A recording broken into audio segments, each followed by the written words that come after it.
Welcome to yet another Behind the Lens. And it's hard to believe, but it is the last day of July. We are more than halfway through the year now. It's just zipping by. And of course, we're zipping into one of the best times of the year for film and television. Emmy Awards, Oscar campaigns are starting with films that are being released. And I got news for you. I've seen some of the ones that are coming up shortly. One being American Assassin. Oh my God, I'm going to tell you right now, it's not out till September, so we'll be talking about it later. And my exclusive interview with director Michael Cuesta. But it is killer. I sung high praises for Hacksaw Ridge last year. I've sung high praises for John Wick Chapter 2 this year. American Assassin is joining in that trio. So we will talk more about that in September. But I'm thrilled. We have an in-studio guest today. In-studio. Yay! Yay! We have the fabulous BECCA on Call herself, JENNESS Rouse. Rouse. Like house. Like house. Yeah. And this is such a treat to have you here. Well, thank you. Busy lady. You know, JENNESS was one of those wonderful people that when she saw my name on the credentialed press for Dances with Films, sent me a little email. And I sent her a little email back, said, I would love to see what you have. Yeah. Yeah. And I fell in love with your TV pilot, BECCA on Call. BECCA on Call, yeah. Oh, my God. And BECCA on Call is moving through the festival ranks. It is. We're doing pretty well. People are pretty excited about it. What's interesting about BECCA on Call is it's kind of got that Pollyanna viewpoint of the world. It's kind of an innocent humor, but it also relates to adult themes in the sense of going out and trying to make your way in the world, trying to make a dream come true. And people really like that. They like that innocence of it because it brings out the childlike humor that people have on the inside. I believe everyone has that on the inside. I do, and I'm going for it. And then, of course, going after your dream and the disappointments, but making light of it. And people really resonate with that kind of concept. So well, and it's very interesting because complimenting you today, as you have described yourself, the Jacqueline of all trades. Yes. Jacqueline. Joining us at 11:30 on the phone is another wonderful director. I am so thrilled to know this man. Derek Wayne Johnson is going to be joining us live on the phone, talking about his new documentary, John G. Avildsen, the hero. What is it? The hero? The king of the underdogs. King of the underdogs. We were rushing this morning. Forgive me. And thankfully, JENNESS was here to help me in our rushing to get everything set up. But Derek is very much a jack of all trades. He's and on this doc in particular, producer, director, writer, editor. Yeah. And do you know that he did over 40 interviews for that doc? Oh, my. Well, I saw several interviews. There were quite a few. And he's passionate about the subject. When you're passionate about the subject, you have to go out there and just do it. And, and John Avildsen's filmmaking was very, very, very similar. His filmmaking style in the 70s and 80s. I mean, Avildsen is a man behind Rocky, The Karate Kid, For Keeps, The Power of One. Lean on Me. Storytelling from the heart. And there's a little bit of humor. There's a lot of heart. And very much, you look at a Rocky Balboa, and there isn't a Pollyanna innocence to him and his beliefs. Oh, yeah. So that's why I think this is a perfect compliment. You two and your mindsets. Yay, Derek, we go. So just sit back and enjoy this. But, you, Little Miss Jacqueline of all trades. I love that. I think that's a fabulous description. You went on my website. Of course I did. That's in the About section. Do you think there was a listener a few weeks ago who started a little rant because I go through and I research and I dig before I interview people. Yeah. Well, we need to know who you're interviewing. Otherwise, you have no questions to ask. And somebody got very, was like, you stole my interview questions. And it's like, okay, number one, I don't write questions, as you can see. Yeah. I do not write questions. Notes are But good. it's just, when you want to familiarize yourself with a subject, you look everywhere. And especially, as I'm sure that as I know Derek knows, when you start doing press interviews, if you're doing roundtables and junkets, you've got 5 rooms with 6 people at a table. And you're focusing in on the product, on that film, on that show. Right. You need to know what you're talking about. Well, and people are going to be asking a lot of the same stuff. Yes, correct. Because there's only so much you can ask in a general way about. Right. About different subjects, and then the specifics come through the interview process and the conversation. And pretty much that's just it. So you start with the broader aspect and research that you find on the subjects. But somebody was like, well, why do you do that? You shouldn't prepare. It's how can you not prepare? Yeah. So, yeah. Interesting. I found it to be quite striking. Yeah. So, I was even prepared to talk to you on the red carpet, for goodness sake. Yeah, you did a good job. Well, you actually watched. It surprised me. I had forgotten that I had sent you the link because that was our world premiere. So when you started asking questions about different sections of the pilot, I was stunned. There was feedback from someone who has seen it who is not associated with the project. And it's funny. I heard a lot of that, like Adam Ripp, who did The Devil's Whisper, which was an amazing film at DWF. And Adam is like, oh, my God. You watched it. You watched it. You actually care. And I'm very disappointed. I'm thrilled when I hear it, but I'm also disappointed that other people, when they're given the access, especially with Dances with Films, right? You had the access to screeners before the festival, and you don't take advantage of it. There's a lot of content out there. One of my friends who's in the industry said it's very congested. The industry's very congested. So when people are pounded with a bunch of content, they have to sift through it. But when you have an avenue like Dances with Films or these film festivals, that gives you a little bit of focus. Yeah. And it's people forget to switch out of that everything on YouTube, everything on Netflix to, if I'm going to be doing any kind of reporting, interviewing for this festival, I can focus on these. Yeah. Let's delineate. Let's organize this. And that's the method they should go about doing it, but very few people actually do.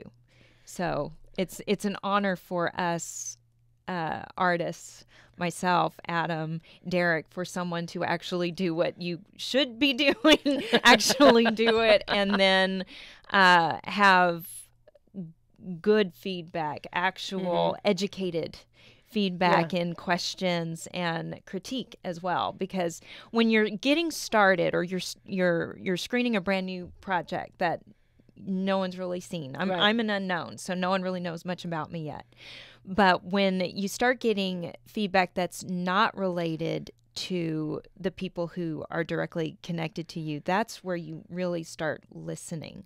And it means a lot when someone who the only connection they have to us is the screener, is the project that they saw, and the feedback is good. Like you were very positive. It was very encouraging to me. I was like, oh, I did something right.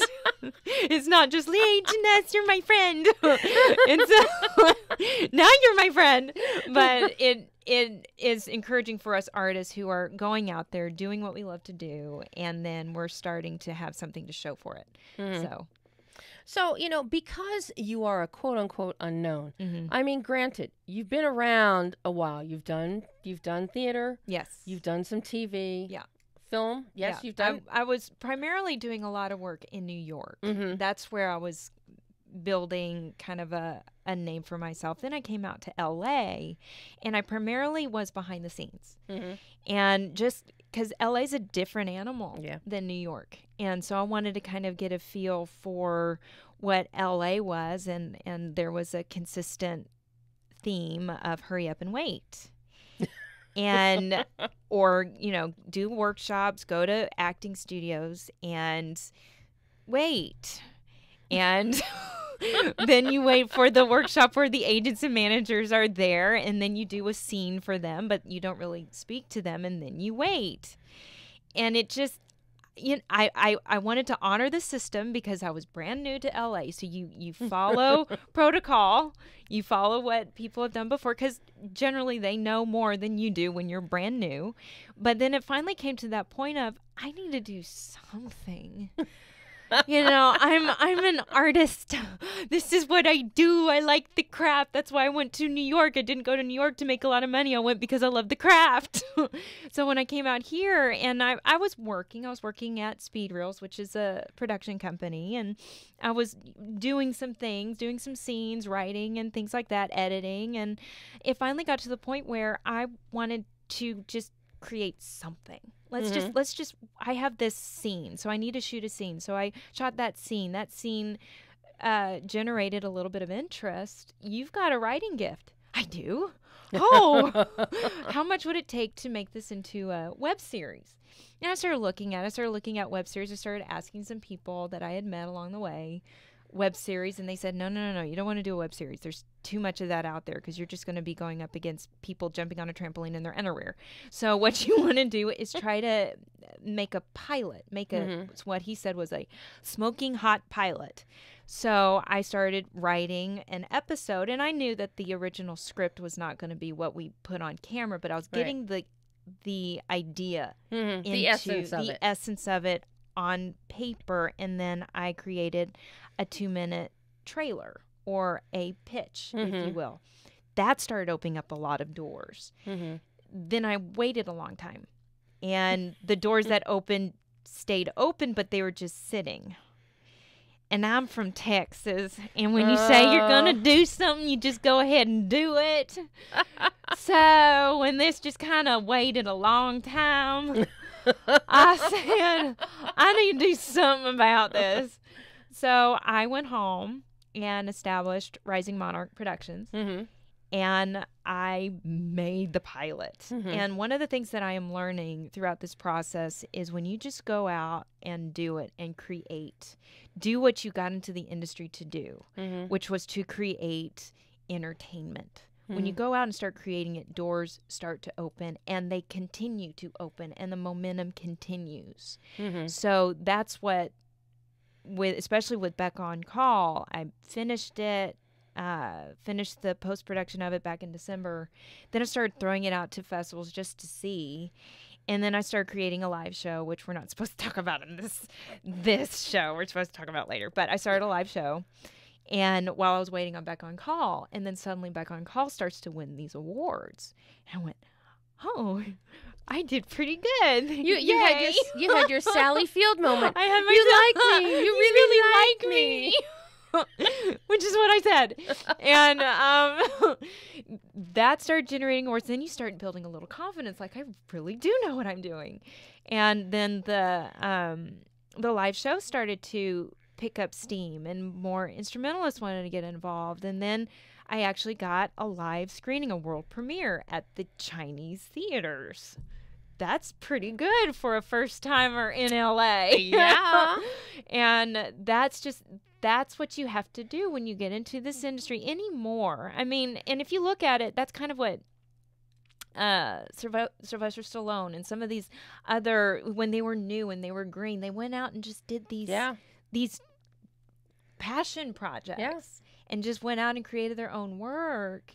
And that's what opened the doors, not the hurry up and wait. That's protocol. And you do have to give the system a chance, because sometimes it does work. You do the studio, and then you get the agent, and then you get the co-star role, and then that'll move you up. You build relationships with casting directors. That does work. But then for some of us, that doesn't get you very far. Right. And you have to do something else, or at least do something to bide your time, because I was getting bored. You also need to pay the rent. Yeah, you do have to pay the rent. So but what better way to bide your time than to do things that you actually love doing? And that's kind of the path that I'm creating for myself is I'm doing the things that I love to do and creating and everything a part of the creative communication. You know, when I say Jacqueline of all trades, I don't just do acting. No, you're a classically trained singer. Yeah. Opera was my background. And but not only that, I love everything about the communication process. It's dancing. I've done flamenco. I was getting pretty good at it, and I haven't done it since I left New York. But there's also speaking and writing, and then drawing. I do some design work. I'm not amazing at it, but I like doing it because it's fun and it's communication and it's colorful, and then it's happy, and then you post those pictures that you made, design work, and you just continue to create and do things that you were made to do. And we artists in the media and entertainment world, we were made to do this. This is what we do, so do it. Don't just sit there. Do something. Even if you're going and doing your waiting job, do something on the side. When you go home, keep that creativity alive. Keep doing it. Well, and that's very much the character of Becca. Yes. In BECCA on Call. Yes. That is exactly what Becca does. So why don't you tell the listeners about BECCA on Call? I love this pilot. I want to see somebody pick it up and turn it into a show so desperately, because these characters that you've created are so real, are so great, but everybody's biding their time, waiting for something. Yes. Yeah. Okay. Well, but BECCA on Call, the premise of it is dream jobs. And everybody has a dream job, but you have to make ends meet. And Becca wants to be an author. She wants to be the next Jane Austen. And she's got this amazing romantic comedy that's just waiting for the right publisher to pick up, and the publisher never does. So she runs out of money, and she goes to dear old dad, who is a very successful cardiologist. And she asks dad for an allowance so she can continue writing. He's like, oh, yeah, I'll give you an allowance. Come work for me. Allowance. So she ends up working for him at his passion project, which is a medical clinic. And we will find out more and more about what that medical clinic is. But all the people in that medical clinic, the nurses, the LPNs, RNs, she's the NA, the nurse assistant, and she's earning her certification because she's unskilled. So she finds out that she has to be certified and she has to learn skills. And she's like, no, I'm just here to get an allowance. And she runs into all these different nurses who have their passion dream jobs. Yeah. And one wants to be a fashion designer. Another one wants to be a Pentecostal preacher. That's my favorite character. Another one wants to be in the CIA. And then finally one is a slacker, because every business you have to have a slacker. You have to have a slacker. And he just wants to own or live in a tiki bar somewhere in the South Pacific.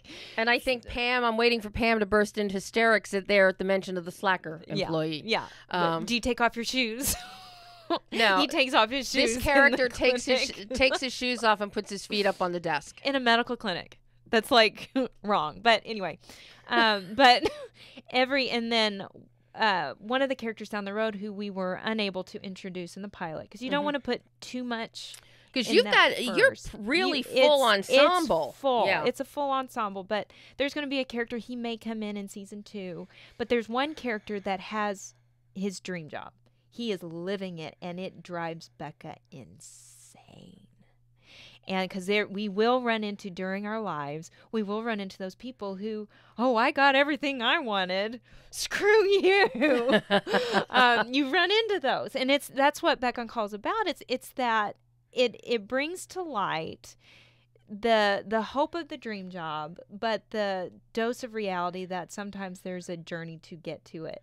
And as the story develops, we'll find out how different people handle the delays. Mm-hmm. And my hope is to bring encouragement throughout the comedic scenarios and all of that despite delays, dream jobs are still very much attainable. Mm-hmm. Just you have to go around there's the detours sometimes because there's construction. And she's constructing revenue for her book idea. And it's that whole scenario. And then some of them, you know, you just never know. They're different characters. They might give up on their dream job and find out that maybe there's more to life than that dream job, but maybe this is their dream job. And it's that whole, the questions that we all ask ourselves is, what was I meant to do? Mm-hmm. And what is my dream? And even if it's my dream, is it what I really want to do? You know, does it give me life? And for Becca, writing does give her life. So that is her dream. But some of these other people, they just do it because their parents said that's what everybody does. And so it's that whole interconnected story of life and people that we run into, and all with a comedic fun spin. It's so much fun. You cannot make it through the show without laughing. That's good to hear. You cannot do it. Yeah. I mean, it is, you meet these characters, you see these characters, and it's not just the individual characters, it's the way you have them interacting with each other, because everybody is interacting with everybody else. Right. Nobody is solitude with any monologues or soliloquies anywhere. Right. Everybody, it's just all crossover. Yeah. So you actually get to see, and thanks to some fine acting, yes, you know, we see the frustration on the faces of some play out. Yeah. And, you know, the awe on others. Yeah. And general disgust on others. Yes. As they hear what people want to do or what they are doing. Mm-hmm. Yeah. Which, my background is teamwork. I was always on a team. I was a captain of volleyball and basketball teams, and just knowing how people interact. And then when I started going into acting, and then the cast is a team. Mm-hmm. When you work with different individuals in a cast, it's not just their players that they're playing, or their characters that they're playing, but it's also the people behind the characters. Mm-hmm. And how I wrote each one of these characters, I wanted to make it really easy for these actors. I've worked with every single one of them. I've watched them. I know how their mannerisms and how they handle themselves. So what I did was, how I wrote their dialogue was an extension of who they were, their individual personalities. Now, naturally, it's an exaggeration of their personalities. Really? But it? But I didn't want it to be too far from what they could. I didn't want it to be opposite of who they were. I wanted it to be something that felt like a glove. If it doesn't fit like a glove, then it's not working, and we need to revise that. And even on the set, I would tell them, memorize the script word for word. But when you're in the moment, go for it. And that's where some of the most beautiful moments, the most hysterical moments came about. Some of the words that they were coming up with, I'm like, yeah, just sandwich here. It was just, it came from them, because they were basically being themselves. A silly version of themselves. Like, Becca's not necessarily me, but it is a bubblier version of me. I don't know how much more bubbly, you know, Becca, you know, a character you create can get, because you're very bubbly. Yeah, well, it comes natural. Thank you, Mom. If you meet my mother, she's very bubbly herself. I was going to say, it must be that Texas living, because, you know, I mentioned Carol Cook as we were coming in the studio. Yeah. Carol's from Texas. Uh-huh. Yeah, I forgot about that. So...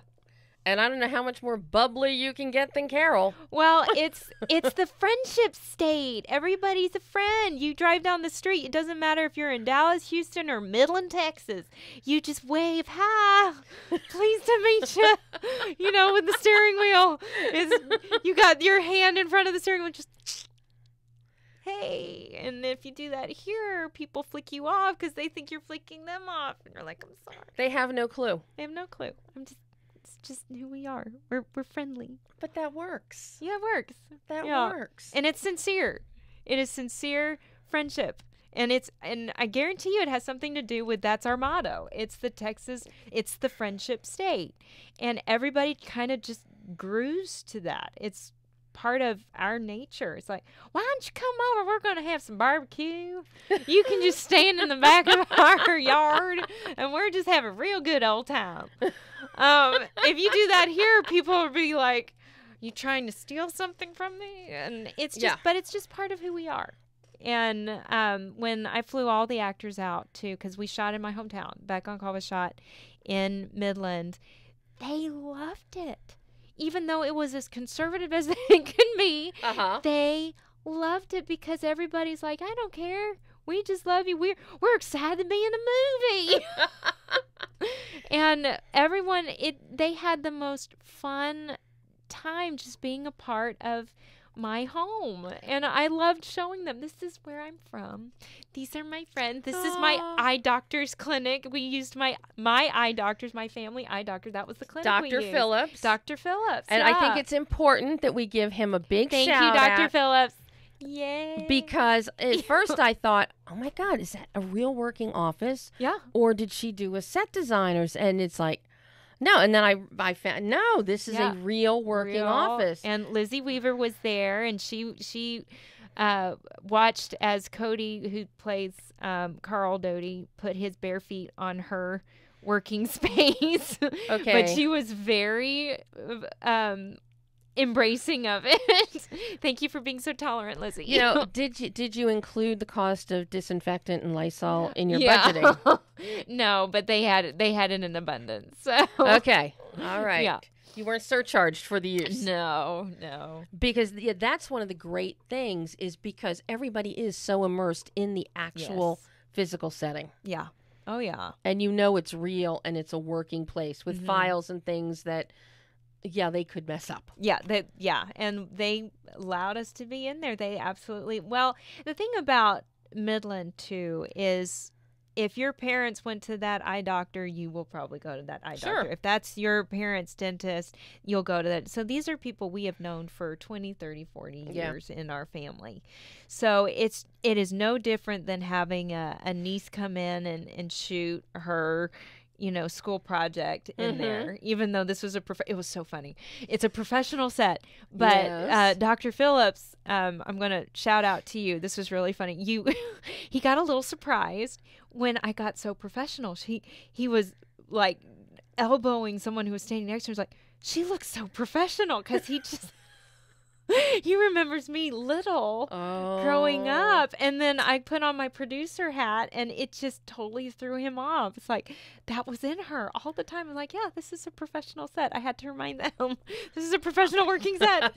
And but it's that family feel. And my parents were the caterers. They were the ones that ran craft services. And so we kind of had our family involved in that. And it's one of the joys of when you go back home and work in your home is you can have family, friends that you've grown up with and known all your lives. There's a short school classroom scene at the very beginning that was at my school that I went to from the time I was 4 until I graduated high school. Oh, my. And that was the old choir room. It's now the 6th grade, Mrs. McCabe's 6th grade class. Hi, guys.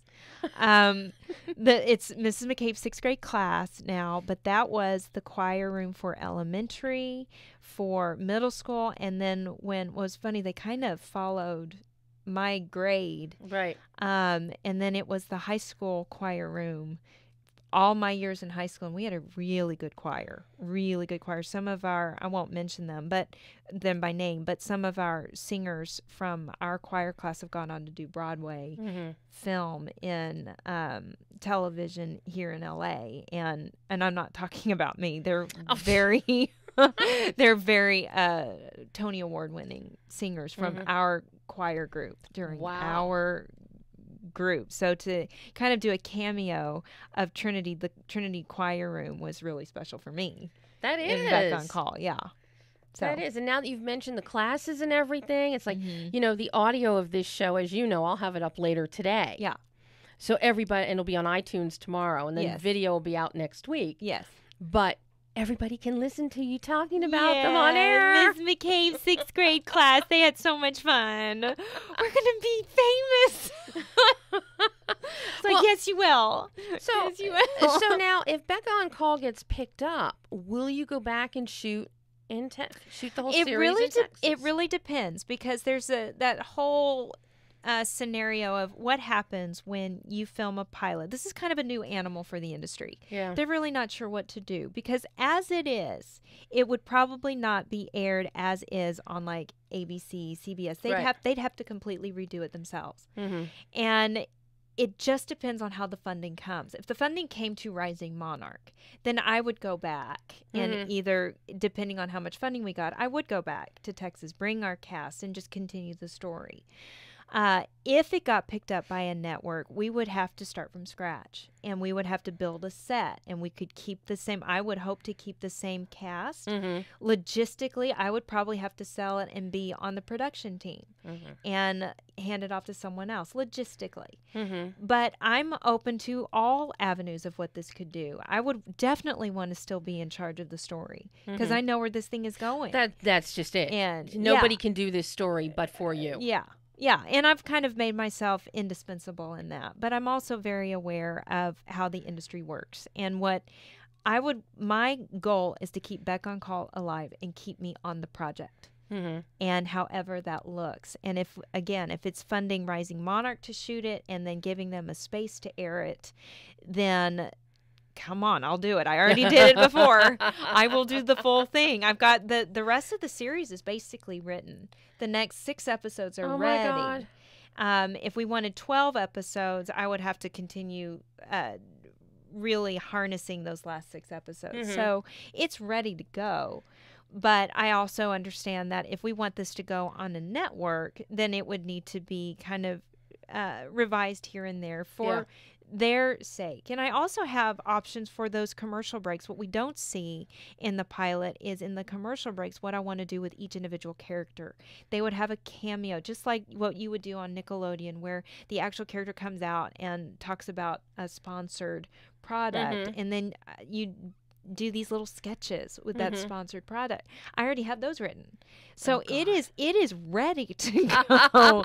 It's just, I would be the best thing that ever happened to a network that picked us up. That's all I can say. I would be the best thing that would ever happen to them, because I know how to do this. You won't get any argument from me. But shall we invite Derek on with us? Yes. Hi, Derek. Wait. Derek, are you there? I am here. How are you? Hello, Derek, and the lovely JENNESS ROUSE is here with me. Hello. Nice to meet you, friend. Hello. Well, nice to meet you as well. We're Facebook friends. He friended me. Oh, so now he's my friend. As well, you should be. Yes. Derek, I have to say, this documentary, John G. Avildsen, King of the Underdogs. I am in love with this documentary. It is so fabulous. It is so well done. I am just, you have just blown my mind with what you did with this doc. Well, thank you very much. I really appreciate that. I mean, this is, and I can tell, this is a real labor of love on your part. Yes, very much so. I mean, it's been a few years in the making, and I just can't. I wouldn't have imagined growing up that I would have been able to make this film, and it's just been wonderful. Where did the idea for this documentary come?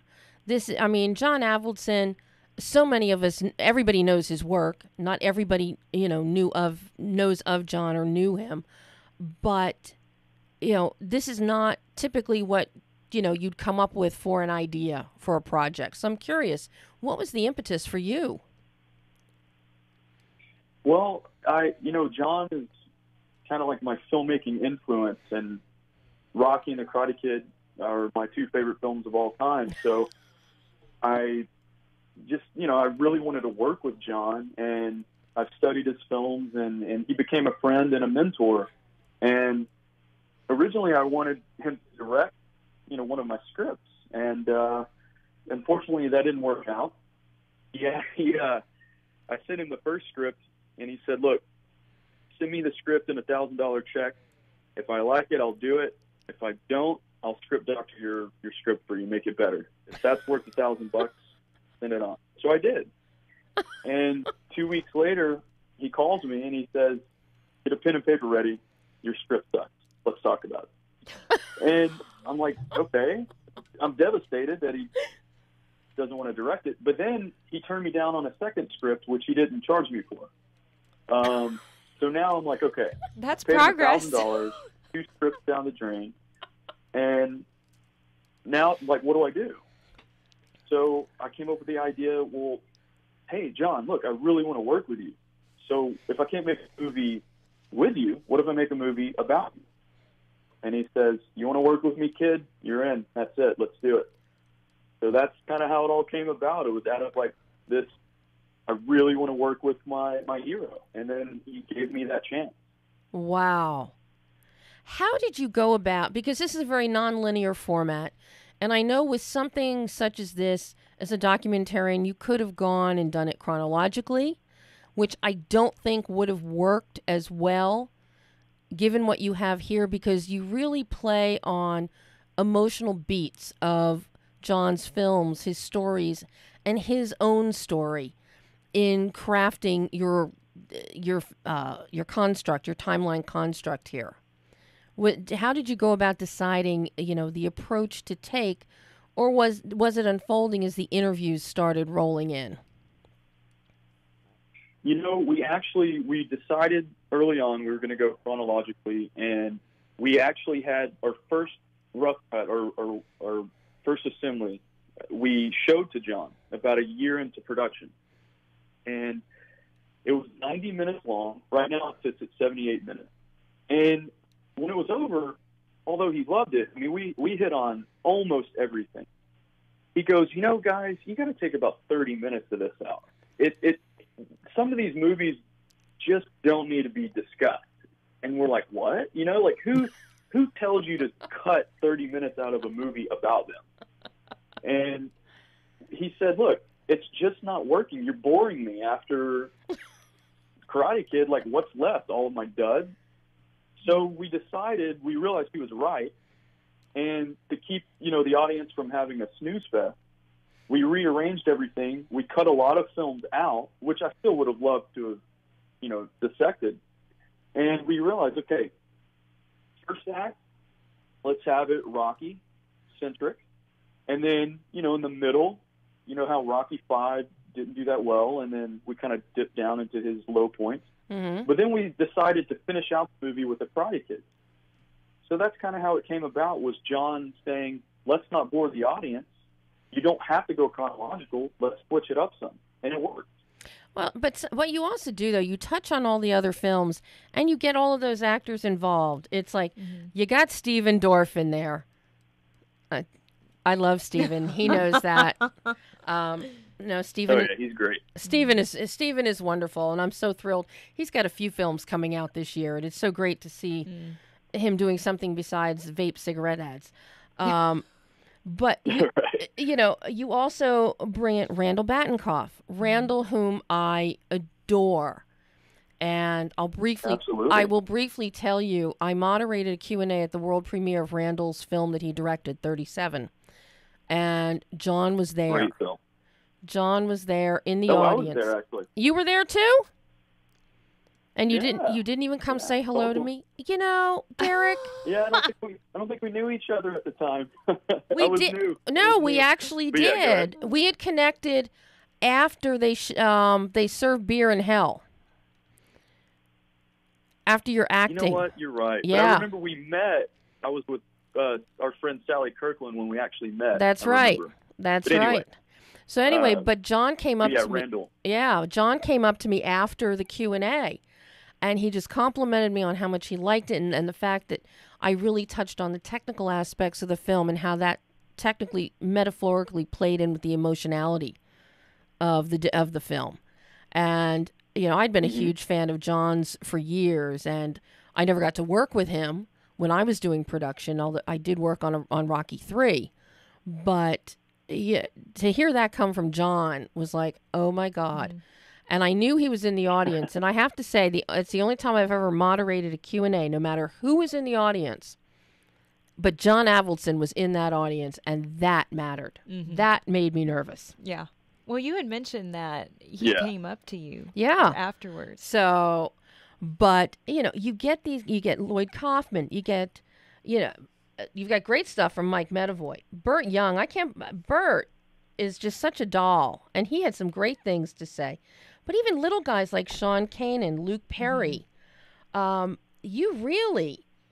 dug in deep to make sure you really touched on almost every aspect. And then you pull up your archival footage. And unfortunately, a lot of those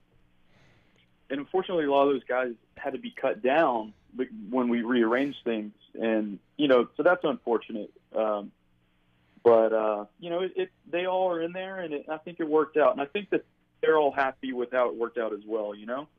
Well, I think that all of them loved John so much that even if you gave them 15 seconds, I think they'd be thrilled. Yeah, absolutely. I've got to ask you, how you had mentioned... Yeah, go ahead.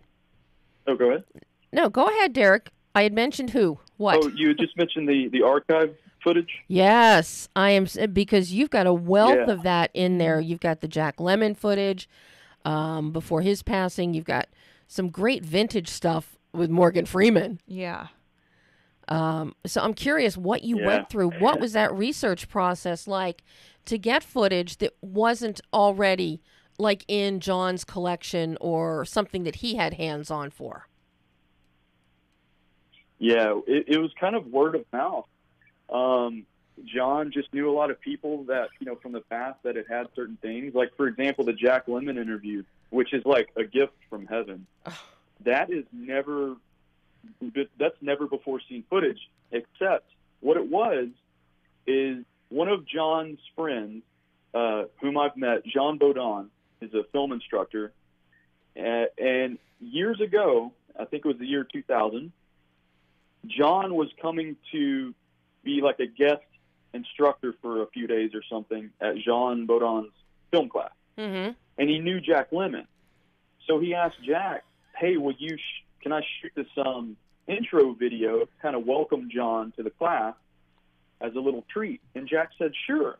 So he did, and he showed it to the class, and then it sat in the vault. And so Jean Baudon was like, hey, I have it. You can have it.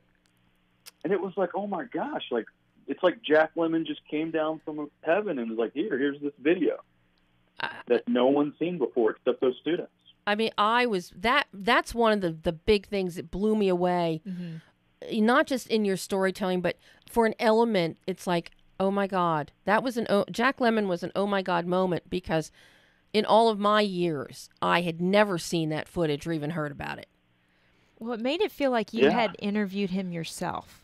And when I heard his voice come on, and then he came on, I was like, when did he do this interview? It took me aback. I was like, how recent is this? Because it fit in beautifully with the entire structure of the documentary. It just flowed, and it took it to a new level when he was brought on. And it really, the feeling of the documentary, it is so solid. It's, you have those documentaries that will be the one that, have you seen this to understand a certain person or a certain individual in history? You need to watch this documentary. This is the most informative. This one has the earmarks of being very informative of John Avildsen, because nobody knows who he is. I mean, very few people do outside of the industry really know who he is. You did those interviews of who do you think interviewed or who do you think directed Rocky, and people say Sylvester Stallone or Rocky, and that's what I would have said. I mean, I'm going to be just blatantly honest. That's what I would have said. But you are bringing to the plate someone who deserves honor and praise. And that's why all these individuals, all these actors who have worked with him, they have so much respect, even though a couple of the experiences were not positive. Wasn't it Burt Reynolds had a hard time with him? Or they still had so much respect for the man. Mm-hmm. And what this does is it brings that to light, because this is someone who needed honor because he created two iconic films that have changed the film industry. Very much so. So, congrats. Well, I appreciate those kind words. He really, he really deserved it, Yeah. And John, I just felt like growing up, I would just see, watch these movies and study them, and I would see this weird name on the screen, John G. Avildsen, and I'm like, as a young kid, I'm like, who's that? Now, how come he made these movies, but I don't know him like I know Steven Spielberg? Exactly. You know, and that always sat in the back of my mind growing up, and yeah, you're right. You just said it. All these people, they signed on for John. You know, they signed on because they knew he started their career, or he, you know, directed them to an Oscar nomination or whatnot. And you know, he was very well liked, except, like you said, Burt Reynolds. Yeah. But he was respectful. He was respectful. He was very respectful, and he was actually even sad that it didn't work out because he knew what a great artist John was. Yeah. And he wanted it to work. Well, and you know, I'll give you a little tidbit that's not in the film. It just didn't make its way in, unfortunately. But, you know, I was sitting there with Burt, and I said, look, I'm going to throw you a curveball. What would it be like if you saw John Avildsen again, and would you want to? And he said, is he here? I said, no, he's not here. He said, you know, I would like to see him again, and I think it would be wonderful. You know what? I would love that. Yeah, absolutely. And it was just like this little really nice moment of him saying, hey, bygones are bygones. You know, the hatchet's been buried. And when I told John that and showed him the footage, John was very emotional about it. And unfortunately, they didn't get to reconnect again. And but, you know, John was very happy that Burt signed on for the documentary. Was there anybody that you wanted to speak with that you didn't get to speak with? Like perhaps Susan Sarandon, you know, since that was her very first film. She was directed by him. Yeah. You know, Susan Sarandon, Morgan Freeman, Daniel Craig, we just could not get them because of scheduling. Like, gosh, we wanted to so bad. You know, because, again, like you said, he pretty much discovered Susan Sarandon theatrically. I think she had done television before then. Yeah, and Daniel Craig. First feature, and Daniel Craig as well. Daniel Craig's first feature. Yeah. And, you know, that was the last segment that we put in the film before it was released. Before we were finishing it up, John said, look, we're missing something, and it's the Daniel Craig thing. And I was like, well, we can't get Daniel, and blah, blah, blah, blah. He was like, no, you really need to add a segment in there.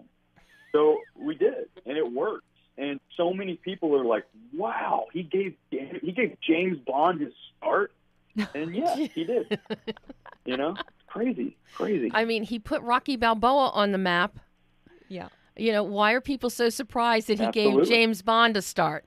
Yeah. You know, it's exactly. Now, you did your own editing on this, Derek, so I'm curious, because this was a lengthy process for you in accumulating the interviews, all this archival footage, John's old home movies, you know, what was the editing process like for you? Was this a work in progress as you went, or did you wait and accumulate everything at the end and then do your first pass?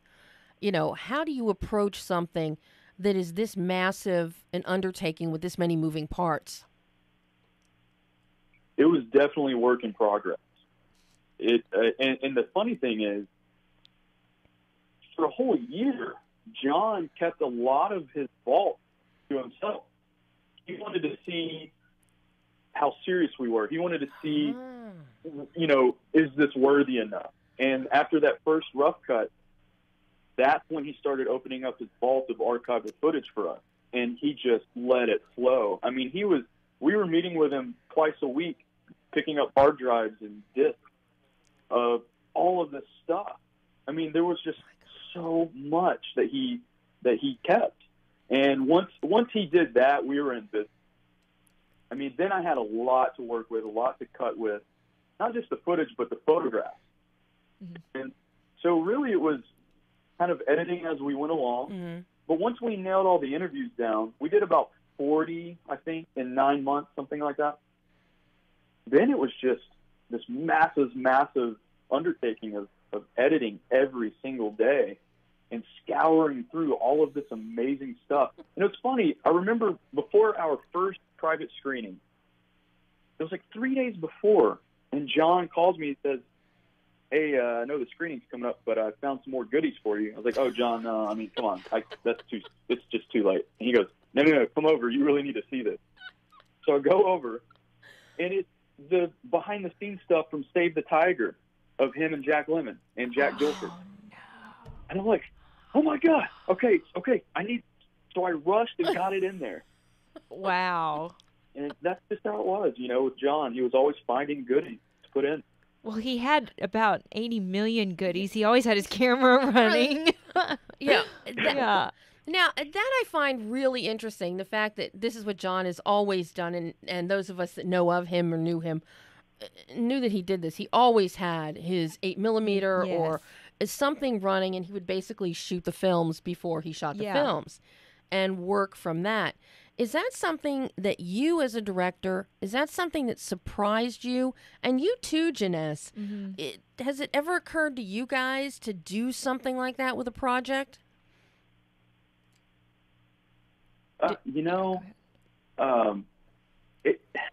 Not really. I think John was one of the first guys to do that. Mm-hmm. And just because a lot of Hollywood directors I've spoken to since the film have said, or who have seen the film, they all say, gosh, I wish I would have done that. Mm-hmm. Maybe I should start doing that.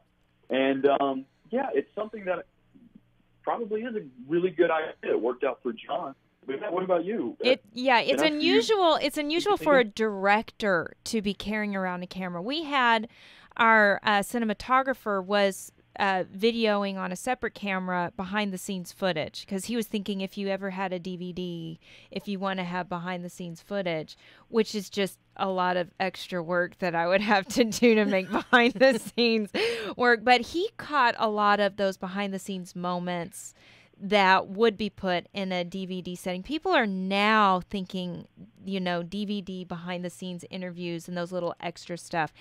John was way before his time. Yeah. Because he was thinking that in the beginning, and as a director, he was also a DP. You don't see that a lot anymore, where it's more the director's just focusing on the actor and the DP is focusing on the angle. This guy was focusing on every aspect of every project he was a part of, because he was the leader. This is my baby. This is my vision, and this is what I want from you. And he was kind of all over it, even though he was not necessarily the DP or the cinematographer. He was over it all, and you don't see that as much anymore. It's kind of been so microcosmic, whatever, dissected to each individual parts. Yeah. And it was refreshing to see, because that's old school to me. That is old school, someone who loves this craft and wants to catch every moment of it. And he was before his time, because no one was thinking behind the scenes footage then. And of course, you now, Derek, you've learned about this firsthand, talking to John about it, seeing all of this. Is this going to impact how you approach future directorial projects? 100%. The knowledge that this man bestowed upon me in the 5 years that I've known him is it's invaluable. I mean, the mentorship, he was always available for questions and comments, and I always called him my own Mr. Miyagi. I mean, he really took me under his wing and taught me so much, and not just about filmmaking, but about myself. One thing he told me was, a lot of people ask me, what's the one thing, if only one thing, that you learned from John? And I always say it's to have an opinion and stick to it. And it got him in trouble a lot. But what he means is, look, you're the director. It's your vision. And as he says in the film, if you think otherwise, you direct it. And a lot of my process has changed. Now, one thing that I do a lot, like he did, is I like to cut my own stuff. He was also an editor. He cut a lot of his own movies, because I have nothing but respect for editors. I just happen to also be one. I'm not a cameraman or a DP or cinematographer. He could like shoot. That's something I'm not really interested in. But I like to stage it and frame it, and I want. but I let DP do that. As far as editing, I really love cutting my own stuff, and he and I talked about it. And he said, yeah, what better way? He said, look, you're the director, and if you can cut. Because you already know it's already edited in your head, so why have to translate that? And that got him in trouble a few times.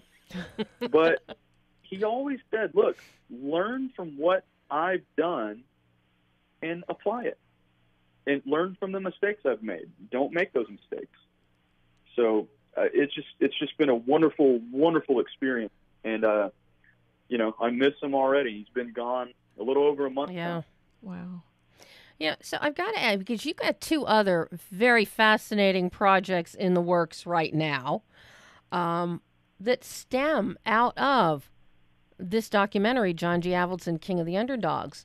You're now working on 40 Years of Rocky, the birth of a classic, and something that I'm sure will shock everybody, Stallone, Frank, that is. And are you not focusing on Frank's career in music, a large part of what's in the doc on him? Absolutely. The Frank Stallone doc is, when you hear it, at first you go, huh? And then you go, of course he's due a documentary. I love his music. Had a 50-year career. Absolutely. I mean, talk about underdogs. Frank has had a 50-year career. He's a Grammy, Golden Globe nominated singer, musician, actor, very talented, and hasn't really gotten the credit that he's deserved and didn't have the break that he deserved. I always tell him, I was like, man, if you would have had the proper management and et cetera, you could have been Springsteen. I think really that's a good assessment. When you think of, yeah, exactly. And when you think of, and I think he opened for Springsteen back in the 70s, by the way. But when you think of Frank Stallone, right off the bat, that last name, Stallone, you're already not thinking of his music or his abilities or his talent or anything like that. Who do you think of?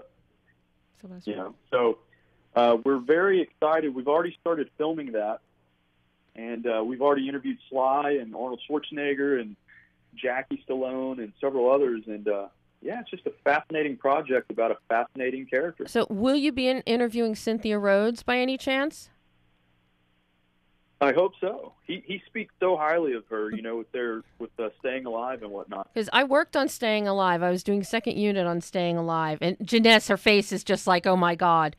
And nice. I loved Frank's music. I could have listened to the rehearsals and the takes on that forever. The two of them, fabulous. But Frank's music, I've always been a huge fan. And if you're if you come from Philadelphia, you do know Frank Stallone's music. Oh yeah.